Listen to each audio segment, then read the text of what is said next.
വിമാനം കണ്ടുപിടിച്ചത്. വിമാനം ഉണ്ടെങ്കിലല്ലേ വിമാനത്താവളോ എയർപോർട്ട് ഉണ്ടാകും എന്ന് പറയാവോ? റൈറ്റ് സഹോദരന്മാരാണ് വിമാനം കണ്ടുപിടിച്ചത്. വിമാനം കണ്ടുപിടിക്കാൻ അവരെ പ്രേരിപ്പിച്ചത് എന്തായിരുന്നു അറിയാമോ?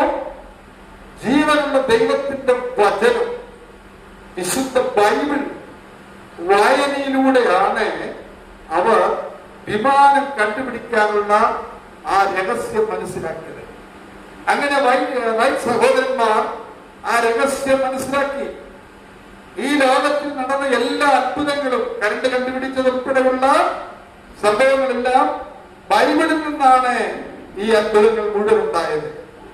കരണ്ട്, ഇയ്യോബിന്റെ പുസ്തകം വായിച്ചാണ് കരണ്ട് ഉത്പാദിപ്പിക്കപ്പെടുന്ന രഹസ്യം മനസ്സിലായത്. അപ്പോൾ റൈറ്റ് സഹോദരന്മാർ അത് ഒറ്റ വാക്യം കൂടെ പറഞ്ഞ് നിർത്താൻ താല്പര്യപ്പെടുകയാണ്. എന്താണെന്നറിയാമോ? യഹോവയെ കാത്തിരിക്കുന്നവർ ശക്തിയെ പുതുക്കും.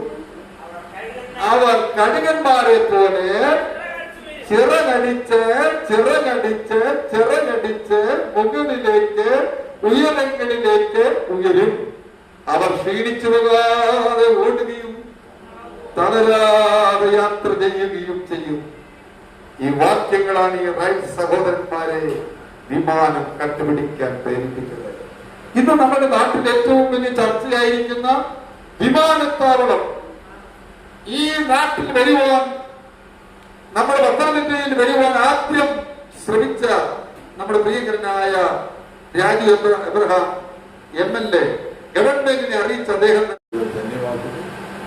ഇന്നത്തെ നമ്മുടെ ചടങ്ങിനോടനുബന്ധിച്ച് നമ്മുടെ നല്ലൊരു വിഷയം, നമ്മുടെ ജില്ലയാകെ ചർച്ച ചെയ്യുന്നൊരു വിഷയം കൂടിയാണ് വിമാനത്താവളം. അതിനെ സംബന്ധിച്ചിടത്തോളം നമ്മുടെ നാടിന്റെ പുരോഗതി, ആ പുരോഗതിക്ക്, വികസനത്തിന് എല്ലാം മാർഗദർശിക്കുക, പ്രവർത്തിക്കുക ഒരു വിമാനത്താവളം അത്യന്താപേക്ഷിതമാണ്. നമ്മുടെ തൊട്ടടുത്ത് ചെറുവള്ളിയിലാണ് ഇതിനെ സംബന്ധിച്ച ആലോചന നടന്നത്. നടപടികൾ നടപടിഘട്ടത്തിലെത്തിയിട്ടുണ്ട്. ഇതിനിടയ്ക്ക് ആറന്മുളയെ സംബന്ധിച്ചിടത്തോളം, കൊടുമണ്ണിനെ സംബന്ധിച്ചിടത്തോളം ഉള്ള പല ചർച്ചകളും കടന്നു വരുന്നു. എവിടെയാണെങ്കിലും നമുക്ക് എത്രയും വേഗം ഈ വലിയ പദ്ധതി നടപ്പാക്കുക എന്നുള്ളതാണ് നാടിന്റെ ആവശ്യം.